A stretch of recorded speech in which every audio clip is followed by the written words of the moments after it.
Salut les rookies, c'est Jess, j'espère que vous allez bien. Aujourd'hui, vidéo numéro 3, on va aborder le thème des transitions. Les transitions, c'est la suite logique proposée derrière un fast break défendu. On a vu dans la vidéo précédente quelques cas de figure où le fast break avait été défendu, qu'on avait appelé les no way. Pour rappel, un fast break défendu, on considère que le ballon est sorti au rebond, sur une des ailes, en zone de sortie, dribble fort, on lève la tête, et là on ne peut pas faire la dernière passe, puisque le 3 violet n'a pas de retard défensif. Dans ce cas-là, on propose trois options, trailer numéro 1, numéro 2 et tir extérieur. On va les aborder maintenant. Sur le trailer numéro 1, on voit que la sortie se passe de la même manière, pour illustrer notre exemple. Dribble fort, l'ailier à l'opposé va descendre short corner et un peu plus bas, puis servir à l'intérieur le 4 qui aura fait la course tout droit pour aller directement au panier en exploitant le retard défensif de son 5. Si on reprend pas à pas, on voit quelques notions importantes, notamment la course du 4. Au moment où le rebond du 5 est contrôlé et maîtrisé, le 4 va prendre une course dans l'axe en essayant de garder sa diagonale pour laisser son défenseur 5 violet ici à l'extérieur de la course. Pendant ce train-là, nos trois ailiers vont se positionner, comme vu dans le fast break, sur la zone de sortie pour la couvrir complètement. Voilà, je parlais du cœur de l'action.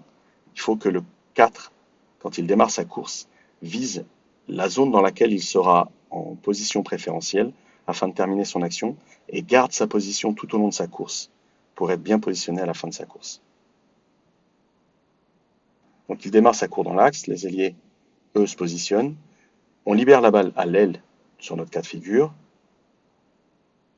Et de nouveau, le même point pour le numéro 5, qui lui va avoir un temps de retard sur notre 4, vu qu'il a libéré le rebond, mais va faire la même course dans l'axe, et éventuellement, qui servira, on le verra par la suite, de deuxième option sur le deuxième trailer, mais aura le même objectif et la même zone à viser. Les courses démarrent, le dribble fort aussi, on lève la tête. La contre-attaque rapide, action prioritaire, ne peut pas être jouée puisque le 3 violet n'a pas de retard défensif. On décide donc de prolonger notre dribble. Pendant ce temps-là, l'ailier à l'opposé va descendre short corner. Et là, on va faire le pari, la plupart du temps, que le défenseur 3 reste dans l'aide, autrement dit, au niveau de la ligne de la raquette. Pour pouvoir libérer une passe, justement, sur l'ailier qui est descendu un peu plus bas que le short corner, sachant que la première option, s'il n'est vraiment pas défendu, c'est un tir à mi-distance. Voilà. Et là, libérer la passe sur le trailer numéro 1, qui a fait, comme je le disais, la course et qui a gardé sa position préférentielle, avec limite un écran de retard sur son défenseur. On voit par ailleurs que les ailiers sont en train de démarrer un écran pour flasher à l'opposé. Ici, la passe est possible. Notre 4 étant en position préférentielle, il va terminer l'action. Ça, c'est le trailer numéro 1. On passe maintenant au trailer numéro 2. Et vous l'avez compris, on va solliciter le 5. Toujours même passe, dribble fort, passe impossible à l'opposé, on descend short corner, première passe impossible, deuxième passe sur le 5 qui va terminer l'action. On se limitera sur le pas à pas à la fin de l'action puisque c'est la seule partie qui change. Donc là, on voit que la passe est impossible sur le 4 puisque dans ce scénario-là, il est derrière son défenseur. Auquel cas, c'est le 5 qui aura essayé de prendre l'avantage sur son 4 et qui va rentrer dans le couloir du trailer. Toujours le même flash des ailiers à l'opposé en haut. Dans ce cas-là, le 4 très vite doit vraiment monter ligne de fond le plus loin et le plus large possible pour obliger son 5, le défenseur violet, à choisir entre rester dans l'aide, ce qu'il fera la plupart du temps, bien entendu, ou, s'il ne fait pas attention, suivre son 4 et à partir de là, libérer le couloir trailer pour le 5. C'est ce que je l'illustre ici, c'est ce que je vous expliquais juste à présent. Donc, dans le trailer numéro 2, on considère que le 5 a choisi de suivre le 4 et de rester à peu près dans l'aide, ce qui libère le couloir pour la passe sur le 5 et finir le trailer numéro 2. Le tir extérieur à présent. Là, on va être dans le cas où le 5 a choisi de rester dans l'aide et bloque le trailer numéro 2. Donc regardez ce qui se passe. Dribble fort, on prolonge le dribble, passe à l'opposé, première passe impossible, deuxième passe impossible, on sort la balle à l'extérieur et on utilise les deux ailiers qui ont mis un écran en place au préalable pour pouvoir flasher et libérer le 1 sur un tir. On va le voir pas à pas. Donc de nouveau, passe impossible, je le disais, sur le deuxième trailer. Ici, le 4 couvre le 5. Notre 4 bleu a bien choisi d'être très large et bord ligne de fond. Et vous voyez pourquoi. parce qu'il faut qu'on puisse libérer une passe sur ce 4, vu que son défenseur, le 5, a choisi de rester dans le LED pour contrer notre deuxième trailer. Cette passe-là permettant d'exploiter l'écran fait par les ailiers en amont pour libérer une passe sur le 1 qui a un temps d'avance, qui va pouvoir donc prendre le tir à 3 points. Et surtout, ce qui est important de voir dans l'enchaînement, c'est que notre 5 est en position préférentielle pour le rebond. Donc il se passe plusieurs choses. On a libéré une espèce d'enchaînement d'actions avec des options jouables ou pas jouables entre le trailer numéro 1, le trailer numéro 2 et le tir extérieur. On arrive sur une action qui est jouée ici en 17 secondes, un tir à 3 points, avec un intérieur positionné idéalement sur un tir à 3 points pour le rebond. Voilà, on va voir maintenant les sorties sur système court. Donc si on n'a pas pu jouer trailer 1, trailer 2 ou tir extérieur, parce qu'on a été bloqué de toutes parts, voici les options qui sont proposées. Dans ce cas de figure, on va partir du principe que les lay-ups étaient impossibles, mais que les duels ont été gagnés. Donc on se retrouve à la 7e seconde, au moment où on a pu faire cette passe à l'opposé, dans la contre-attaque rapide. Simplement, notre 2 est trop loin, donc il ne peut pas jouer le lay-up, parce qu'il est déjà sous le panier, voire à dépasser le panier, et on l'avait vu dans des situations no way dans la vidéo précédente, le 2 ne peut pas se contorsionner pour terminer son action, les chances de réussir le tir sont trop faibles, donc on choisit de prendre le drive et de sortir large.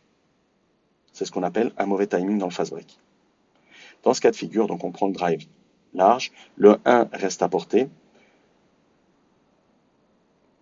et là on voit dans l'enchaînement de la situation que le 4, s'il avait pu bénéficier de sa course et forcément de sa prise de position prioritaire, est idéalement positionné pour aller jouer à 1 contre 0, voire au pire à 1 contre 1 dans la raquette seule.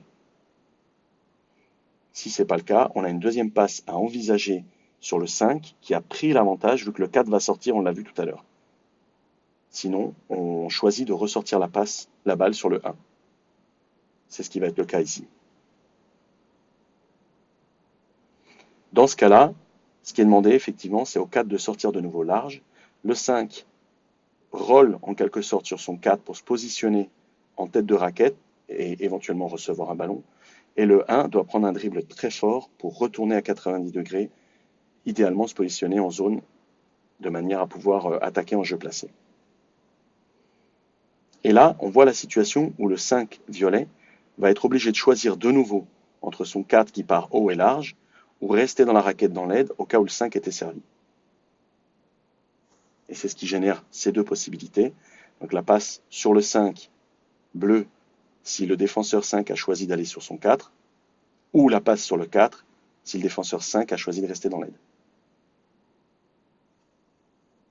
Donc là, à vitesse réelle, on illustre un des cas de figure où on doit sortir en dribble rapide, on remonte la balle et on a décidé de jouer sur notre 5 tout seul, vu que le 5 à l'opposé avait gardé son joueur, n'était pas resté dans l'aide, et que sa position préférentielle lui permettait de jouer du 1 contre 1. On va se positionner maintenant sur les trailers et renversements impossibles, et on va imaginer qu'on a perdu les duels s'agissant de nos deux intérieurs 4 et 5 sur les courses de trailer. Donc on a toujours une balle qui sort à l'extérieur, et là on voit la prise de dribble rapide. Dans ce cas-là, on fait prendre un écran entre 1 et 3, nos deux ailiers, puisque nos intérieurs sont mal positionnés, et on va faire flairer le numéro 1, c'est-à-dire qu'au lieu de prendre l'écran, il va s'écarter très large, de manière à récupérer la balle et se positionner en jeu placé. Entre-temps, il y a eu un jeu d'écran à l'intérieur entre le 4 et le 5, qui a permis de libérer le 5 au large, et d'inverser les positions qu'on a vues au préalable, pour pouvoir justement faire une longue passe sur le 5, de nouveau, choix du défenseur 5, qui, sur l'écran, n'aura pas pu slider devant, passer devant, sera obligé de reprendre son retard par derrière et de faire un choix entre garder son joueur ou switcher. Si le défenseur 5 choisit de switcher et de partir large, on peut jouer du 1 contre 1, 4 contre 4, vous le voyez ici, ou de prendre le drive, tant que le 5 n'a pas choisi, et derrière, en fonction du dernier choix du 5, libérer la passe, soit sur notre 5 qui est positionné pour un shoot à mi-distance, soit sur le 4 qui va jouer du 1 contre 1 dessous. On va le voir en vitesse réelle ici, et on aura fait le deuxième choix. jouer sur le 5 à mi-distance pour un tir à mi-distance. Donc les passes sont impossibles dedans, les duels sont perdus, 2 jeux d'écran, on flaire, la longue passe sur le côté, et là on ressort sur un ailier. En fait, au moment où le 5 récupère la balle, dedans, le 2, violet est venu faire un close-up pour une prise à 2 sur le 5, ça a libéré notre shooter numéro 3, qui a pris un tir à 3 points. Voilà, je sais c'est un petit peu rapide, mais on a vu donc des transitions proposées après la contre-attaque rapide, qui sont premier trailer, deuxième trailer et tir extérieur. Et derrière, en cas de lay-up impossible ou de trailer renversement impossible, les différentes situations proposées. On arrive maintenant sur les formules de coach. Première formule de coach, les transitions, c'est une recette réaliste. Pourquoi? Eh bien, on l'avait vu dans la vidéo précédente, on joue une possession en 24 secondes et on est bien positionné là entre 8 et 16 secondes. Si vous regardez le chrono de toutes les vidéos, de toutes les petites actions en vitesse réelle qui viennent de passer, vous verrez qu'on se situe entre les 8 et 16 secondes. Ensuite, si on doit opposer le jeu placé aux transitions, on reste de nouveau avec des transitions qui donnent un avantage du jeu placé, qui donne un avantage à la défense, parce qu'on va devoir jouer des entrées, des systèmes de jeu ou même affronter une défense de zone. Alors que les transitions, elles, donnent un avantage à l'attaque. Et au pire, si au bout des 16 secondes, on n'a pas pu déployer une des actions qu'on a vues au préalable, on peut toujours sortir sur les systèmes courts qu'on verra plus tard. Voilà, et une recette réaliste. Pour moi, cette transition, ces étapes de transition, c'est la première motion qu'on met en place. Une motion, qu'est-ce que c'est?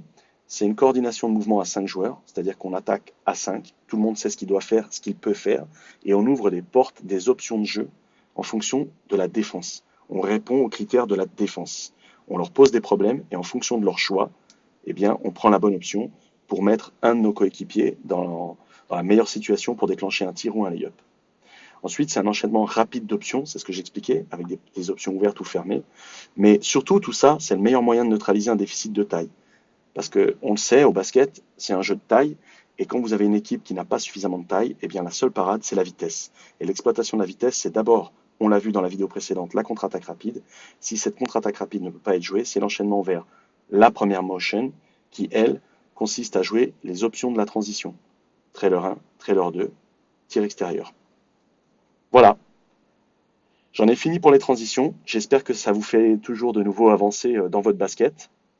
On parlera la prochaine fois de la clock motion. Donc encore une motion, vous avez compris un peu le principe, c'est un enchaînement d'actions qui met l'équipe à 5 joueurs en mouvement. Chacun sait ce qu'il a à faire et qui va donc ouvrir un certain nombre d'options pour des tirs ou des lay-ups. Je vous remercie beaucoup, je vous souhaite une excellente fin de journée et je vous dis à très bientôt. Beaucoup de basket, soyez forts.